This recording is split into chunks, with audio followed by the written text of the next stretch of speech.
तैयारी definitely differ करती है, क्योंकि इसका जो प्रीलिम्स आता है थोड़ा फैक्ट बेस आता है, थोड़ा सा हरियाणा जीके भी इसमें आती है, और इसमें जो सीसेट होता है उसके मार्क्स लगते थे।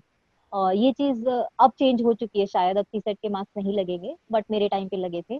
तो मैंने सर 10-15 दिन पहले एक गोयला क्लासेस है चंडीगढ़ में, उसकी टेस्ट सीरीज लगाई थी, और मैंने 10-15 दिन सर खूब टेस्ट दिए। मार्च 31 को अगर पेपर था तो 15 दिन। अब उसको मैं यूपीएससी के लिए शायद नेगेटिव हो गया था कि बिल्कुल तैयारी छूट गई थी, बट आपको मैनेज करना पड़ेगा अगर आप 2 पेपर दे रहे हैं तो सर वो जो टेस्ट सीरीज थी काफी हेल्प हुई, क्योंकि आप टेस्ट सीरीज लगाते हैं ना तो वो पूरा बैकग्राउंड कि पिछले 3-4 साल में क्या सवाल आए तो उनसे रिलेटेड सवाल इसमें वो देते हैं, तो वो काफी हेल्पफुल होता है। जय हिंद to all my respected aspirants. On behalf of Goyla classes मैं आप सभी का स्वागत करता हूं। तो देखिए, जैसा कि आज का जो वीडियो है वो बेसिकली जो आपका इंग्लिश का पेपर है मेंस का, उसके लिए बनाया गया है। बहुत सारे एस्पिरेंट्स जो है इंग्लिश के नाम से ही थोड़ा घबराते हैं।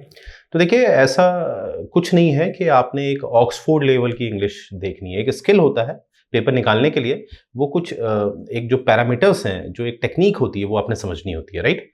और कुछ बेसिक एक सिद्धांत होते हैं, कुछ फंडामेंटल्स होते हैं, वो आपने समझने हैं, ठीक है।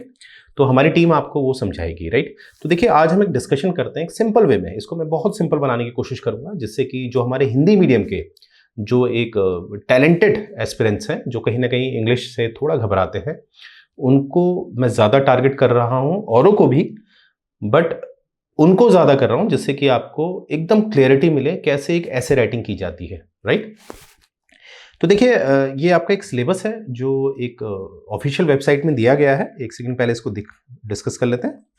तो यहाँ पर आपका एक प्रिसाइज राइटिंग आएगी, प्रेसेस आएगा आपका, और ये अभी फिलहाल इसको हम डिस्कस नहीं करेंगे। फिलहाल मैं डिस्कस करने वाला हूँ अबाउट दी ऐसे राइटिंग, ये वाला पार्ट, और ग्रेजुअली हम इसको एक एक टॉपिक को हम डिस्कस करेंगे, डोंट वरी। आज जो हमारा मेन कंसर्न है वो है ऐसे, राइट, क्योंकि ऐसे का वेटेज रहता है, ऐसे का वेटेज रहता है मार्क्स में भी।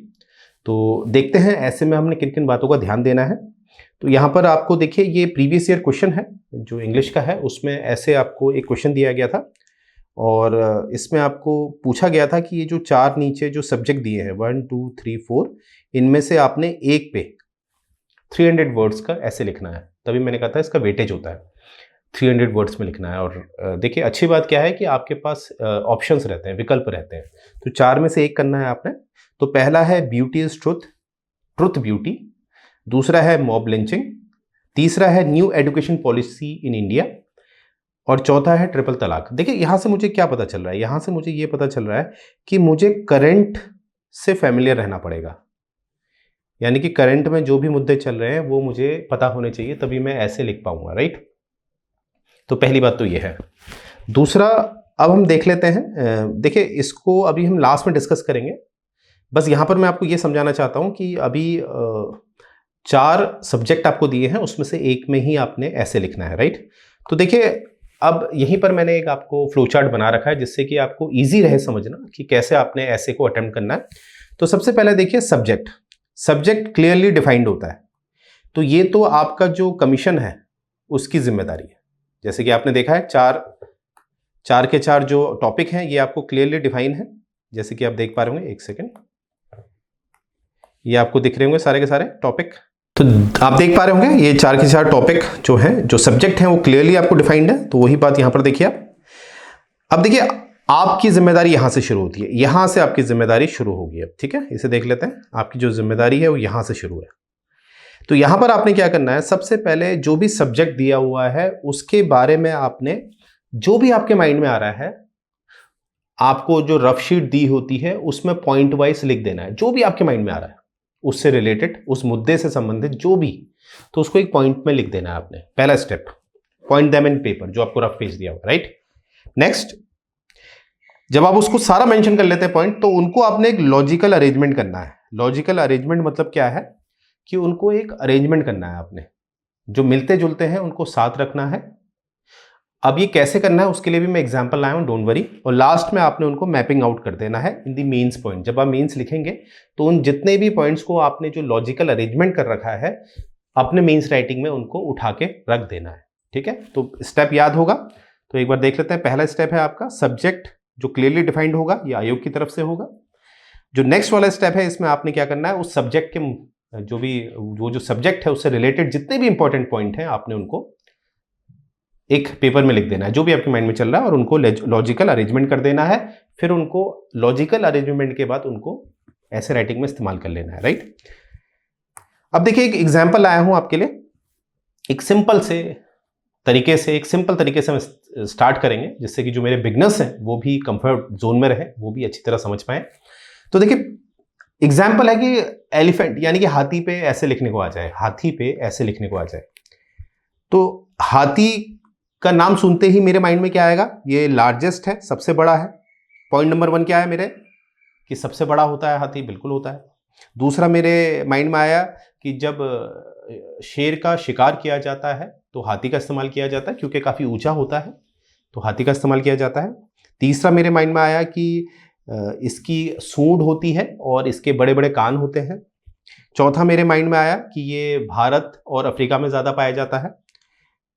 और पांचवा मेरे मन में आया इसका जो इस्तेमाल है, इसका जो स्किल है, वो ज़्यादातर जो बड़े बड़े जो लॉक्स होते हैं लकड़ी के, उनको उठाने के काम आता है। इसके पास बहुत बड़ी शक्ति होती है, बलशाली होता है हाथी, राइट, पॉइंट नंबर 6।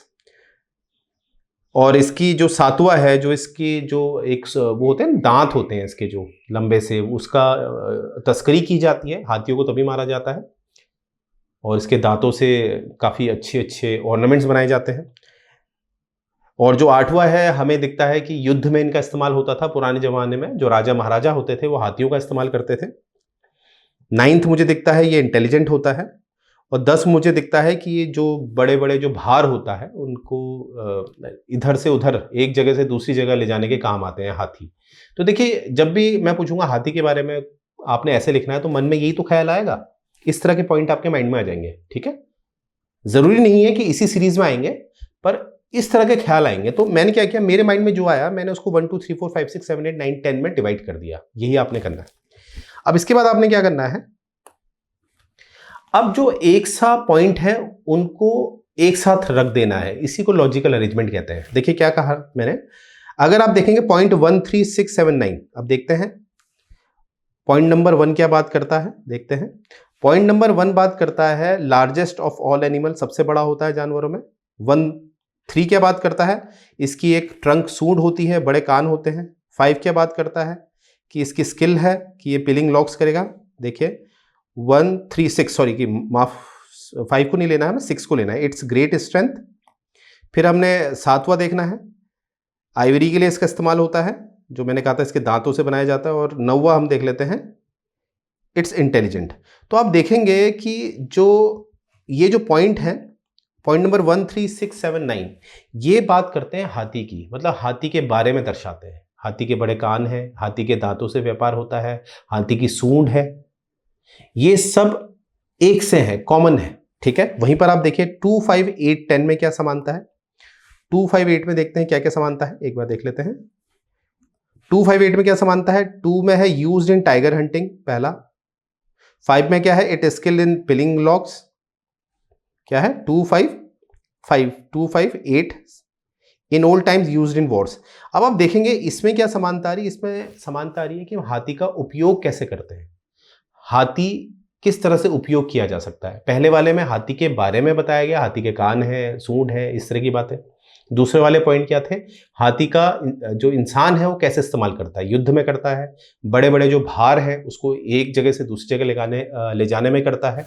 तो इस तरह की बातें हमने क्या करा है, अलग अलग पॉइंट में जो अलग अलग बातें लिखी थी उनको एक साथ कंपाइल कर दिया है, एक साथ कर दिया है। देखिए लॉजिकल अरेंजमेंट मतलब एक सी बातों को एक ग्रुप में कर देना, एक समूह में कर देना। तो मैंने 1 2 3 समूह में कर दिया।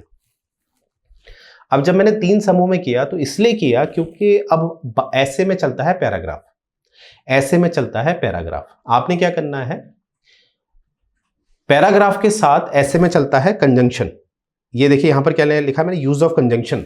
जैसे आपने पढ़ा होगा part of speech. Part of speech क्या होती है, जैसे नाउन होता है, प्रोनाउन होता है, वर्ब होता है, एडवर्ब होता है, इस तरह से पार्ट ऑफ स्पीच होती है, ठीक है। यानी कि हम कोई भी वाक्य बोलते हैं उसमें जो भी वाक्य होता है वो पार्ट ऑफ स्पीच में डिवाइड होता है। कैसे, एक उदाहरण देख लेते हैं जिससे कि आप बेहतर हो जाए, समझ में आ जाए। जैसे मैंने बोला है राम इज प्लेइंग फुटबॉल। अब देखिए राम क्या है, एक सब्जेक्ट है, क्योंकि जो काम करता है वो सब्जेक्ट होता है और जिस पे काम हो रहा है वो ऑब्जेक्ट होता है। तो राम काम कर रहा है और किस पे कर रहा है, फुटबॉल पे, तो फुटबॉल ऑब्जेक्ट हो गया। तो राम क्या है, एक प्रॉपर नाउन है, प्रॉपर नाउन, और प्रॉपर नाउन हमेशा कैपिटल लेटर से शुरू होता है, ये बात याद रखेंगे। फुटबॉल क्या है, एक कॉमन नाउन है। इस क्या है, एक ऑक्सिलरी वर्ब है, यानी कि इसको वर्ब की कैटेगरी में रख देते हैं। और आपका प्लेइंग क्या है, ये भी एक वर्ब है। तो आपने देखा होगा राम इज प्लेइंग फुटबॉल में, आपने देखा होगा ये नाउन और वर्ब से मिला हुआ है, इसीलिए कहा part of speech. Part of speech में होते हैं नाउन, वर्ब, एडवर्ब, एडजेक्टिव। तो जो वाक्य बनता है वो इन्हीं पार्ट ऑफ स्पीच से बनता है, राइट। तो यही मैं आपको समझाना चाहता हूं। तो यहां पर हमने क्या रखना है, वैसे ही एक पार्ट ऑफ स्पीच है आपका जिसे हम कहते हैं कंजंक्शन।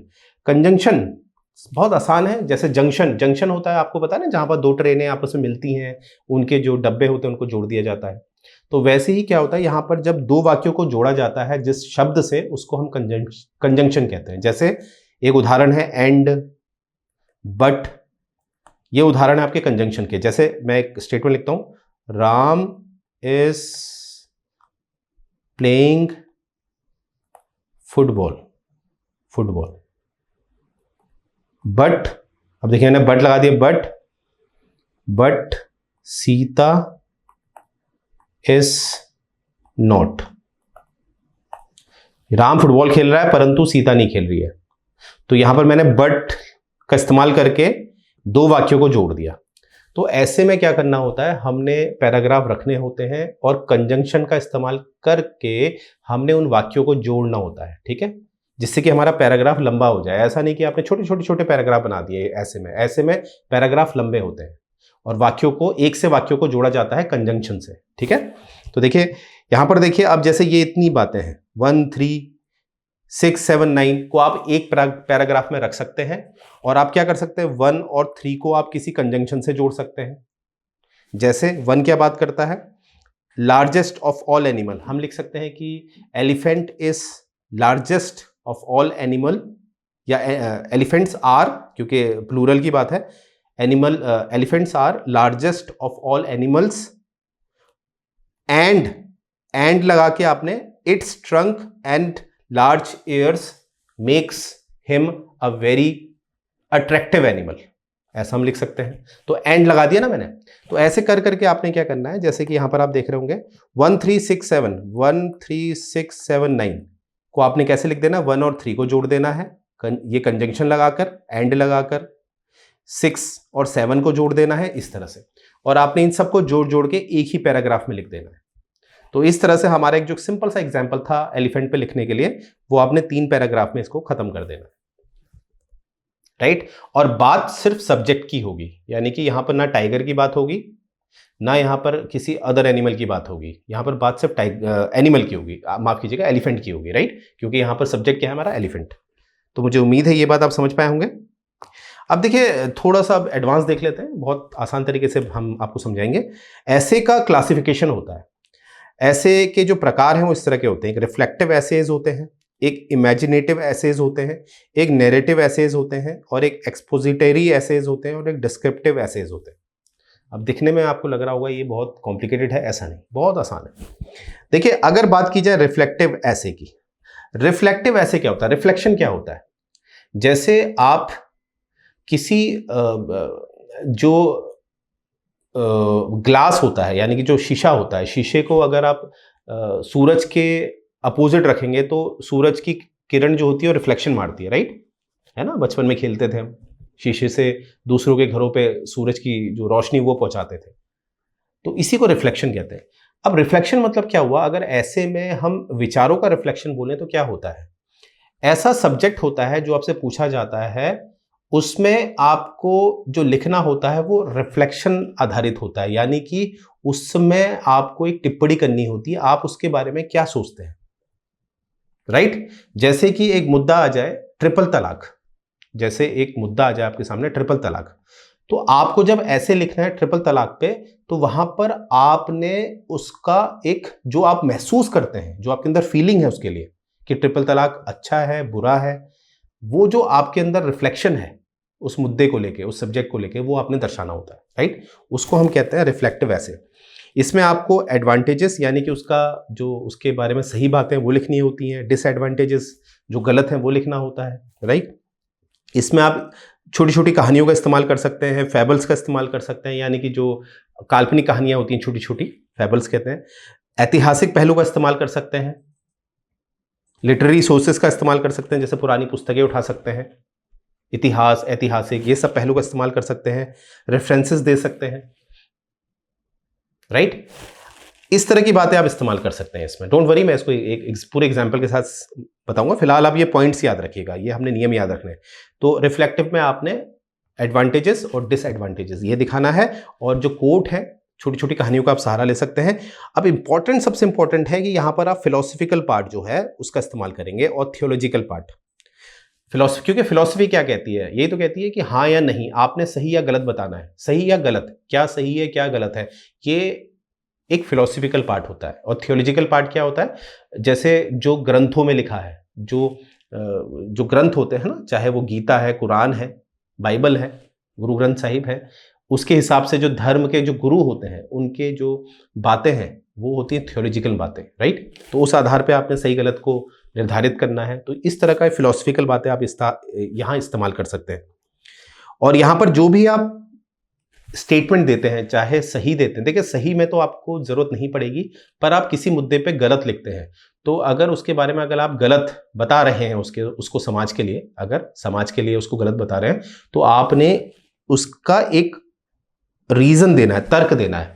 यानी कि आपकी कही हुई बात कहीं ना कहीं ऑलरेडी प्रूव्ड होनी चाहिए, एक रीजनेबल होना चाहिए, ऐसा नहीं कि हवा में बातें आप कर रहे हैं, ठीक है। तो रिफ्लेक्टिव एसेज क्या होते हैं, जहां पर आपने तर्क पूर्ण बातें करनी है, तर्कहीन नहीं, रीजनेबल बात करनी है, राइट। तो ये बात याद रखेंगे, ये है आपका रिफ्लेक्टिव ऐसे। अब रिफ्लेक्टिव ऐसे को मैं डायरेक्ट नेक्स्ट ऐसे में आ रहा हूं। रिफ्लेक्टिव मुझे उम्मीद है आप समझ गए होंगे। अब है नैरेटिव। देखिए नैरेटिव और डिस्क्रिप्टिव में लोग बहुत कंफ्यूज होते हैं, क्योंकि कहीं ना कहीं एक ही है।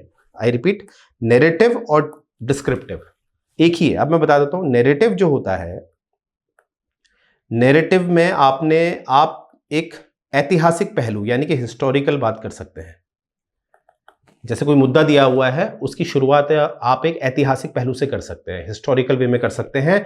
और ये ज्यादातर जब भी कोई इवेंट होता है उसके लिए इस्तेमाल किया जाता है। इवेंट, जब कोई घटना होती है कहीं पर, इवेंट के लिए इस्तेमाल किया जाता है, राइट। और जो डिस्क्रिप्टिव होता है, डिस्क्रिप्टिव जो होता है उसके बारे में ये याद रखेंगे कि डिस्क्रिप्टिव जो होता है वो या तो किसी जगह के लिए बताया जाता है, प्लेस, या किसी वस्तु के लिए, थिंग्स के लिए। Noun is a name of person, animal, place of thing, ये पढ़ते थे ना नाउन के बारे में। तो डिस्क्रिप्टिव में जब भी कोई जगह के बारे में आपसे पूछा जाता है या कोई वस्तु के बारे में आपसे पूछा जाता है, तब आप डिस्क्रिप्टिव करते हैं, ठीक है। जैसे ताजमहल के बारे में कोई पूछेगा आपसे, तो वो ताजमहल क्या है, ताजमहल एक वस्तु मानेंगे उसे, ठीक है। एक बिल्डिंग है तो वस्तु है, वो थिंग है एक, राइट। तो उसके बारे में आप लिखेंगे तो डिस्क्रिप्टिव होगा। अगर आपसे पूछेंगे आगरा के बारे में लिखिए, तो आगरा एक डिस्क्रिप्टिव होगा, क्योंकि वो एक प्लेस है, राइट। तो मुझे उम्मीद है आप समझ गए होंगे कि डिस्क्रिप्टिव में प्लेस और थिंग आता है, और जो नैरेटिव होता है उसमें इवेंट आता है, और आप नैरेटिव में हिस्टोरिकल डेटा का इस्तेमाल कर सकते हैं, राइट। तो डिस्क्रिप्टिव और नैरेटिव मैंने एक साथ बता दिया आपको। नेक्स्ट देखते हैं एक्सपोजिटरी। एक्सपोजिटरी मतलब होती है जिसमें आप किसी चीज को ज्यादा एक्सप्लेन करते हैं, बहुत ज्यादा, जहां पर आप इंटेंस रिफ्लेक्टिव बन जाते हैं। मतलब आप अपने भावों को बड़े इमोशंस के साथ प्रकट करते हैं। जैसे आपसे कोई ऐसा मुद्दा पूछ दिया जाए कि भैया आप, जैसे रेप पे कोई मुद्दा आ जाए आप पे, तो रेप पे आप सोचिए जिसने इसको सहा है वो कहीं ना कहीं लिखते समय एक बहुत ज्यादा एक्सप्रेसिव हो जाते हैं, राइट। तो ये ज्यादा इमोशनल वाले होते हैं, ये वाले जो एक्सपोजिटरी ऐसे होते हैं। हालांकि एग्जाम में बहुत कम पूछे जाते हैं, क्योंकि इसमें कुछ ना कुछ विवाद उत्पन्न हो सकते हैं, तो फिर भी आपको पता होना चाहिए, राइट। एक्सपोजिटरी ऐसे होते हैं, इसमें इंटेंस रिफ्लेक्टिव होते हैं, और इसमें भी आप हिस्टोरिकल एस्पेक्ट इस्तेमाल कर सकते हैं। नेक्स्ट है आपका इमेजिनेटिव एसेज। इमेजिनेटिव एसेज बहुत पूछे जाते हैं। इमेजिनेटिव एसेज में क्या होता है, एक काल्पनिक चीजें आपसे पूछी जाती हैं। जैसे कोई वाक्य आ जाएगा, जैसे कोई कवि है, जो पोएट है, उसने कुछ लिखा है, तो उसको आपके संदर्भ में पूछ दिया जाएगा। आप उस स्थिति में नहीं है, फिर भी आपको उस स्थिति में रह के लिखना होता है। जैसे जैसे आपसे पूछ दिया जाएगा, आप किसी जहाज में फंस गए हैं और मतलब वहां पर समुद्र में काफी तूफान आ रखा है, तो आप क्या करेंगे, इस तरह की चीजें। तो यहां पर हमेशा स्टार्ट होता है इफ से। अगर मैं वहां होता तो मैं ऐसा करता, अगर मैं ऐसा होता, तो ये काल्पनिक है, क्योंकि अगर शब्द कहीं ना कहीं काल्पनिक बन जाता है, राइट। तो स्टार्ट इसकी इफ से होती है, इफ मतलब अगर। और ये एक्सक्लेमेटरी सेंटेंसेस का इस्तेमाल करता है, जैसे कि हम प्रकट करते हैं ना, ओह, इमोशंस दिखाते हैं ऐसे करके, एक्सक्लेमेटरी साइन। अलास, जैसे कहा किसी उसकी डेथ हो गई तो हम अलास कहते हैं, राइट। तो ये सेंटेंस जो होते हैं जो हमारे भावों को प्रकट करते हैं, इमोशंस को प्रकट करते हैं। तो इमेजिनेटिव ऐसे हमारे इस तरह के होते हैं। तो देखिए, इस तरह के जो डेटा है ये मैंने आपको दिखाया है।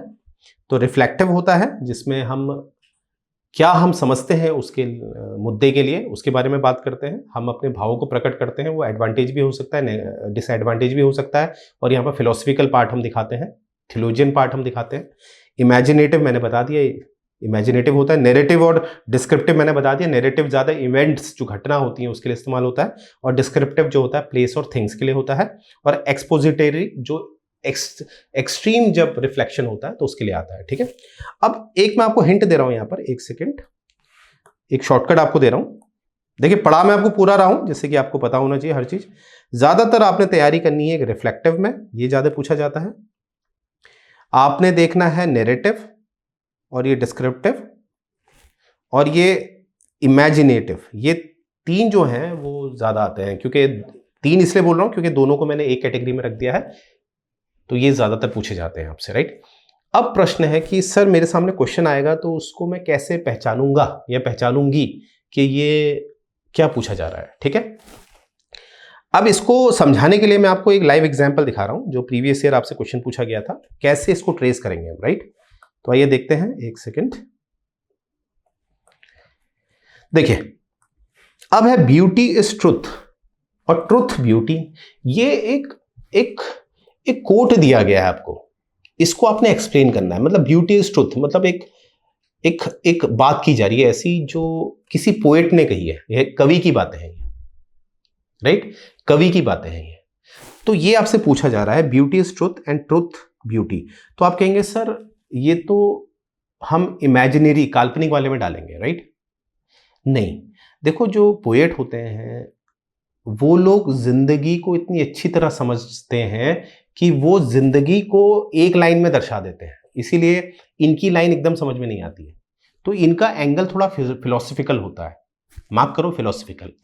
तो यहां पर फिलोसफी की बात मैंने कहां कही थी आपको, रिफ्लेक्टिव वाले में। यानी कि जब आपने इसको समझाना है तो ये आ गया रिफ्लेक्टिव ऐसे में।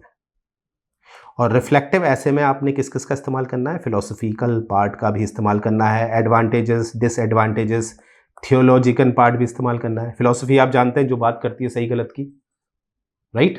और थियोलॉजिकल बातें बात करती हैं धर्म के आधार पर, ठीक है, धर्म के आधार पर बातें होती हैं, राइट।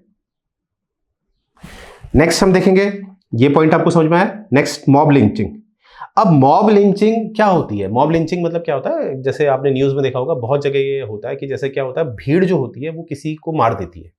मतलब 100 आदमी आए, जैसे मानते हैं किसी लड़के ने किसी लड़की से विवाह कर लिया, लड़की को भगा कर ले गया, फिर लड़की के जो रिश्तेदार हैं, जो बिरादरी के लोग हैं, उनको जो पता चलता है तो वो मिल के मतलब 100-200 लोग आते हैं और उस लड़के को मार देते हैं। अब बताइए केस किस पे चला है? सभी ने कह दिया हमने मारा हमने मारा, वैसा थोड़ा 200 लोगों को फांसी में चढ़ा दो। तो इस तरह के जो घटनाएं होती हैं वो मॉब लिंचिंग होती है, मॉब लिंचिंग। तो मॉब लिंचिंग क्या है? घटना, इवेंट। तो इवेंट किस में आएगा? नैरेटिव में, नरेटिव। और नैरेटिव में मैंने क्या कहा, आपने हिस्टोरिकल एस्पेक्ट का इस्तेमाल करना है। पहले आप ऐतिहासिक पहलू उससे शुरू कर सकते हैं कि मॉब लिंचिंग की शुरुआत यहां से हुई, इस तरह से शुरुआत हुई, राइट। इसलिए मैंने आपको कहा थोड़ा करंट से अपने आप को वाकिफ रखना है, ठीक है। और उसके बाद आप इसको बता सकते हैं, घटना का विवरण दे सकते हैं कि हाल ही में हरियाणा के इस जनपद में ये देखा गया, इस तरह से इस पे कहीं ना कहीं विधायिका काम कर रही है, इस तरह से आपने बातें रखनी होती है, ठीक है। तो ये कहाँ गया? नैरेटिव, नैरेटिव, घटना, नैरेटिव। नेक्स्ट है new education policy in India. देखिए ये भी क्या है, एक इवेंट है, एक सरकार का इवेंट है ये, नई शिक्षा नीति। तो ये भी आपका आ गया नैरेटिव में। मैंने बोला था ना ज्यादातर नैरेटिव ही आपको मिलता है। फिर है ट्रिपल तलाक। ट्रिपल तलाक भी क्या है, एक घटना ही है, ये भी है नैरेटिव। नैरेटिव अब ध्यान से देखेंगे, ट्रिपल तलाक जो है ये नैरेटिव भी है और ये कहीं ना कहीं आप इसको रिफ्लेक्टिव भी डाल सकते हो। और प्रायोरिटी, जैसे ट्रिपल तलाक क्या था, ये कोई नई योजना नहीं है, ये ऐसा मुद्दा था जिसको गलत करार दिया गया, खासकर मुस्लिम महिलाओं के लिए। क्या कहा मैंने, गलत करार दिया गया, गलत बताया गया मुस्लिम महिलाओं के लिए। तो ऐसा मुद्दा क्या बन गया है, ये रिफ्लेक्टिव, क्योंकि बात है सही गलत की, फिलोसफिकल बातें आ गई है। तो ट्रिपल तलाक जैसा मुद्दा आपने कहां रखना है, रिफ्लेक्टिव में, रिफ्लेक्टिव की कैटेगरी में, और यहां पर आपने सही गलत की बात करनी है, राइट। तो देखिए ऐसे के ये कुछ टिप्स हैं, कुछ बेसिक फंडामेंटल्स हैं जो हमने आपको दिए हैं। अब आपने क्या करना है, इन फंडामेंटल्स का इस्तेमाल करना है। जो भी मैंने बताया बेसिक से, जो एलिफेंट से मैंने बताया, वो स्टेप याद रखने हैं। फिर ये कुछ हायर वर्जन के मैंने बताया कि ऐसे को हम कैसे सेग्रीगेट करते हैं, कैसे अलग अलग करते हैं, और उन बातों को अलग अलग करके हम ये ध्यान देते हैं हमने क्या बातें करनी है और क्या बातें नहीं करनी है, राइट। तो आइए एक बार देख लेते हैं कि हमारा जो कोर्स है जो HCS मेंस के लिए चल रहा है, क्योंकि 12 अगस्त की डेट आ गई है, तो जो as per the newspaper expected date है, राइट।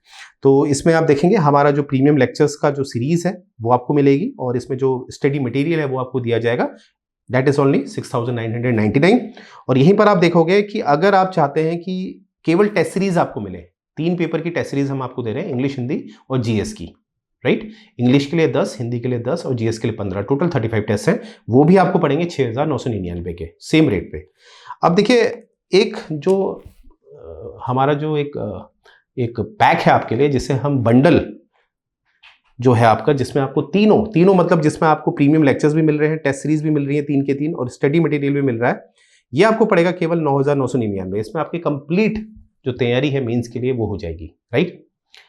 तो ये केवल आपको पड़ेगा 9,999। अब देखिए इसमें एक आपको पैकेज दिया जा रहा है, देखिए एक टेम्परेरी डिस्काउंट दिया जा रहा है। आई रिपीट, टेम्परेरी डिस्काउंट 90% का, यानी कि इसमें जो 9,900 का है, 9,999 का जो है वो केवल आपको पड़ेगा 999 का। क्यों?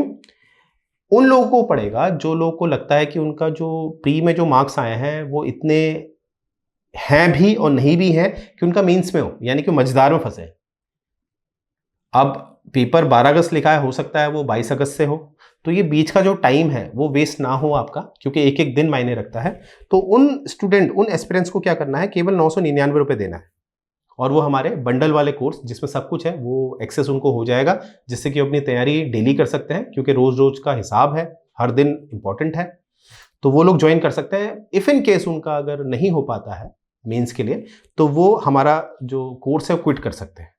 और अगर हो जाता है, अगर पॉजिटिव साइन है, हो जाता है, उनका नाम आ जाता है, रोल नंबर आ जाता है, तो तब वो बाकी 9,000 तब पे करेंगे जब उनका मेंस में सिलेक्शन हो जाता है। तो ये एक ऑफर किया है हमने ध्यान दिया है कि आपका जो समय है वो बर्बाद ना हो। देखिए पैसा तो दोबारा आदमी कमा लेता है, पर समय नहीं कमा सकता, राइट। तो ये उनके लिए ऑफर है, राइट।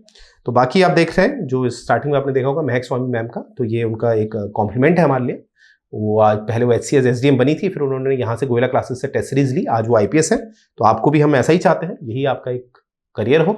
और यहाँ पर देखिए आपने मेंस राइटिंग जरूर करनी है। इस तरह से गोयला क्लासेस चेक करता है अपने एस्पिरेंट्स की, अपने स्टूडेंट्स की कॉपीज जो हमें लॉगिन कर लेते हैं। तो मोहित राठी जी हैं, आज इनका सिलेक्शन AETU में हो चुका है, ये आप देख पा रहे होंगे। तो देखिए यहीं से हमने आपको एक टिप दी है, एक बेसिक फंडामेंटल्स दिए हैं कि कैसे आपने एक ऐसे राइटिंग अटेम्प्ट करनी होती है। और याद रखिएगा जो ऐसे राइटिंग होती है वो एक स्किल होता है, यानी कि उसे आपने लिखते रहना है, प्रैक्टिस करते रहनी है, स्किल तभी आता है। स्किल एक दिन से नहीं आता समझ में। कुछ बेसिक फंडामेंटल दिए हैं, उसको अपनाइए और करंट से अपने आप को वाकिफ रखिए। जो हमारी करंट क्लासेस चलती है उसको भी देखते रहिए और उसमें कुछ ना कुछ ऐसे रखने की कोशिश करिए। और एक कमेंट सेक्शन में अगर आपको कोई भी क्वेश्चन है तो कमेंट में हमें दीजिए, हम आपको जरूर रिवर्ट करेंगे। तो यहीं से क्लास एंड करने जा रहा हूं। जय हिंद।